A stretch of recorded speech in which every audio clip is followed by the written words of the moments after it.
சேலத்துல அதிமுக பொதுச் செயலாளர் எடப்பாடி பழனிசாமி பாஜக மாநில செயலர் நயினார் நாகேந்திரனை சந்தித்து பேசியிருக்காரு.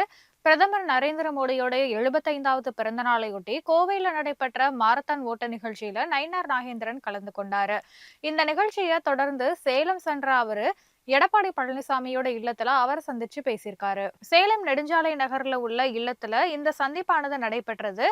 வரப்போற தமிழக சட்டப்பேரவை தேர்தல்ல கூட்டணி வியூகம், அதிமுகல நீடிக்கும் உட்கட்சி பிரச்சனை ஆகியது குறித்து ஆலோசிக்கப்பட்டதா தெரியுது. இதே போல பாஜக, அதிமுக ஆகியவை இணைந்து இரு கட்சிகளுடைய தலைவர்களோட சுற்றுப்பயணம் செய்வது பற்றியும் இதுல விவாதிக்கப்பட்டதா சொல்லப்படுது.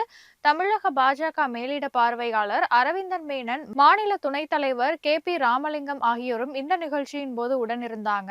கடந்த சில நாட்களுக்கு முன்னாடி டெல்லியில மத்திய உள்துறை அமைச்சர் அமித்ஷாவை எடப்பாடி பழனிசாமி சந்தித்த நிலையில தற்போது அவருக்கும் நயினார் நாகேந்திரனுக்கும் இடையிலான இந்த சந்திப்பானது அரசியல் முக்கியத்துவம் வாய்ந்ததா பார்க்கப்படுது.